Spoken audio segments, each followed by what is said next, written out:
এখানে অনেকে এই আশঙ্কাও করেন যে এককভাবে ওইরকম ইলেকশন হলে বিএনপি একাই যদি 250 বা তার বেশি আসন পেয়ে যায়, তাহলে তো বিএনপি সেই ব্রুট মেজরিটি নিয়ে আবার রাজনীতিতে আবার দানব হয়ে ওঠে কিনা, আবার স্বৈরতান্ত্রিক আচরণ শুরু করে কিনা, এই ভয় তো কারো কারোর মধ্যে আছে। বাংলাদেশের নির্বাচনের জন্য সবচেয়ে উপযোগী সময় হচ্ছে নভেম্বর থেকে জানুয়ারি, এইটা। মধ্য ফেব্রুয়ারিতে তো রোজা। আচ্ছা, হ্যাঁ, তাহলে আপনাকে করতে হবে জানুয়ারির মধ্যে। প্রশ্নটা ছিল যে যদি জামাতের সঙ্গে বিএনপির শেষ পর্যন্ত একটা নেগোসিয়েশন না হয় নির্বাচন প্রশ্নে, যে আমরা অন্তত জুনের মধ্যে নির্বাচনটা চাই, জামাত যদি এনসিপির সুরে থাকে বা সরকারের সুরে থাকে যে আচ্ছা হোক, সংস্কার হোক, বিচার প্রক্রিয়া একটা জায়গা পর্যন্ত যাক, তারপর ধীরে সুস্থে হোক, কিন্তু বিএনপি তো ডিসেম্বর না হলে অন্তত জুনের মধ্যে নির্বাচনটা চাই। ফলে জামাতের সঙ্গে যদি সেই নেগোসিয়েশনটা না হয়, তাহলে এই সময়ের মধ্যে নির্বাচন আদায় করতে পারবে কিনা? আসলে যদি নির্বাচন বিলম্বিত হয় তাহলে দেশে বিরাজনীতিকরণের ধারা এগোবে, সেই ধারার মধ্যে জামাত ইসলামও পড়ে যাবে, এটা আমি আগেও আলোচনায় বলেছি। আর একটা হচ্ছে বিনিয়োগ বাধাগ্রস্ত হবে, দেশের অর্থনীতি বিপর্যস্ত হবে, সেটাও বলেছি। এবং এই যে গণঅভ্যুত্থানের পক্ষের শক্তিগুলোর মধ্যে অনৈক্য বাড়ার সম্ভাবনা আছে।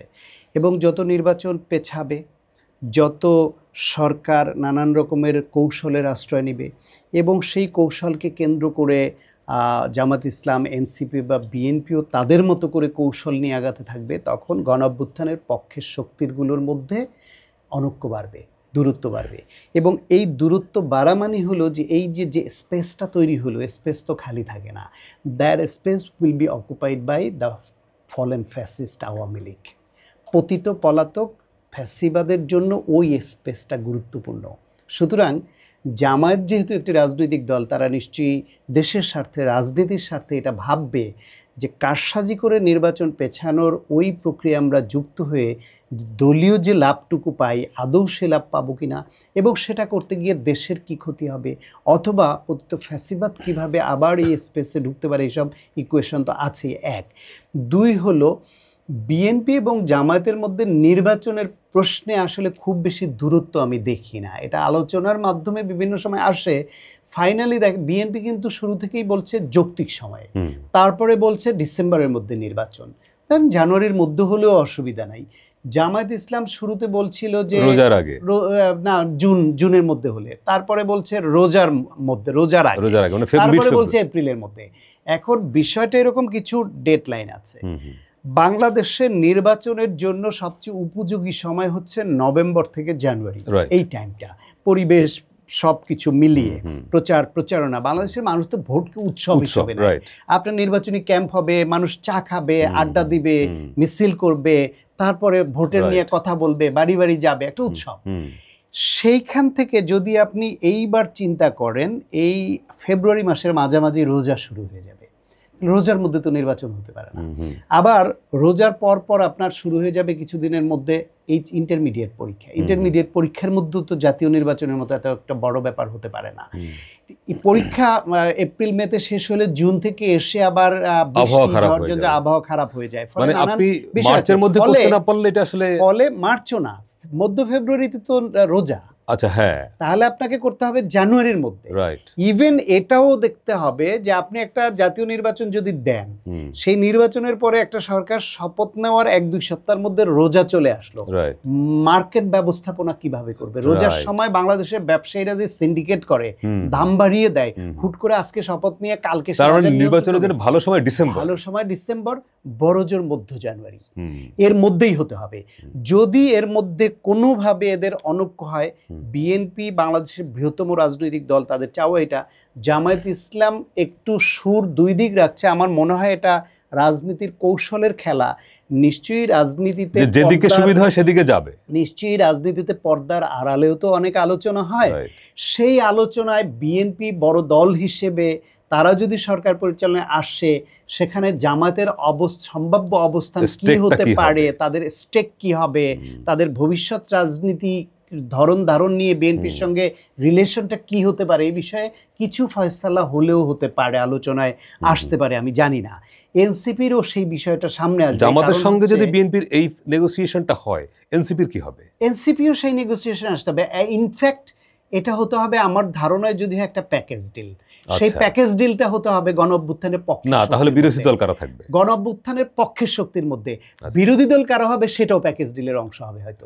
কারণ যদি আপনি এই সময়ের বাংলাদেশের বাস্তবতা হচ্ছে, আমি কোনো দলীয় সমর্থকের অবস্থান থেকে বলছি না, আমি আমার ওপিনিয়ন এবং পর্যবেক্ষণ থেকে বলছি, বাংলাদেশে আওয়ামী লীগের পতনের পরে জাতীয় পার্টির এই ক্ষয়িষ্ণু এবং অপ্রাসঙ্গিক হয়ে যাওয়ার পরে এই মুহূর্তে যদি আপনি ভোটের রাজনীতিতে যান, তাহলে বিএনপির ক্যান্ডিডেটদের সামনে প্রতিযোগিতায় দাঁড়িয়ে নির্বাচিত হয়ে আসার মতো সারা দেশে একটু চোখ বুলিয়ে দেখেন অন্যান্য দলের কতজন নেতা আছেন।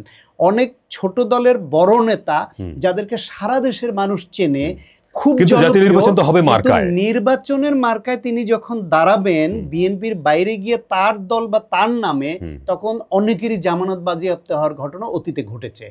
স্টার লিডার, ন্যাশনাল লিডার, কিন্তু সুষ্ঠু নির্বাচন হলে ভোটের রাজনীতিতে মার্কায় হেরে যায়। কিন্তু এইরকম পটেনশিয়াল লোকদের আবার সংসদও কিন্তু আসা দরকার। যে কারণে বিএনপি বলছে দীর্ঘদিন ধরে তাদের সঙ্গে ফ্যাসিবাদ বিরোধী ঐক্যের মাধ্যমে যে আন্দোলন হয়েছে, তাতে যারা যারা ইচ্ছুক হয় তাদেরকে বিএনপি নিয়ে নির্বাচন করবে এবং সরকার গঠন করবে তাদেরকে নিয়ে। তাদের অনেকে হয়তো মন্ত্রী পরিষদও জায়গা পাবে এবং একটা জাতীয় সরকারের কথাও বলছিল। জাতীয় সরকারের কথা বলছে। জাতীয় সরকার মানে কাউকে তো জোর করে এনে ঢুকানো যাবে না।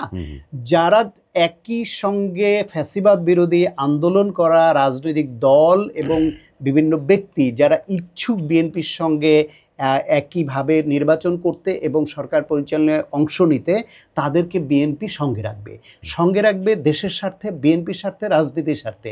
সেই ক্ষেত্রে জামায়াত ইসলাম যেহেতু তাদের একটা বড় রাজনৈতিক দল, ভিন্নতর নিজস্ব আদর্শভিত্তিক রাজনীতি করে, তারা হয়তো ওর মধ্যে ওইভাবে আসবে না। তাহলে প্রধান বিরোধী দলের প্রশ্ন আসে, যা এনসিপি বিরোধী দলে যাবে কিনা বা কী হবে সেই প্রশ্ন আসে।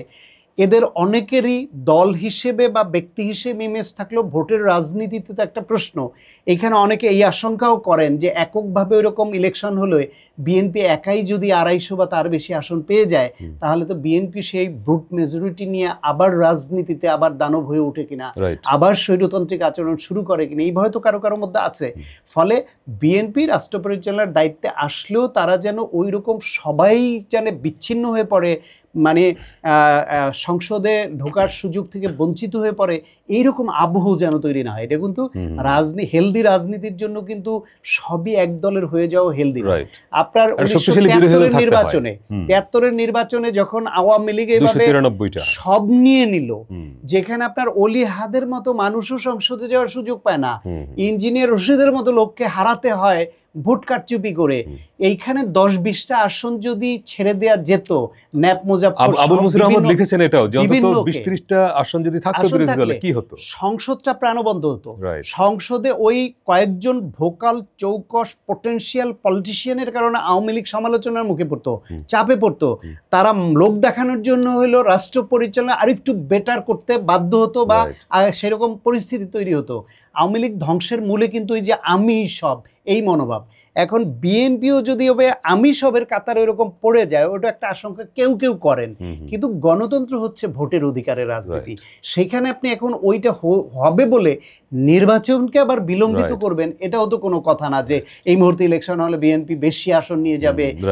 জনগণ যদি ভোট বেশি দেয় একটা দলকে, 2/3 মেজরিটি, তাতে আপনার সমস্যা কি? দলের তো অপরাধ না।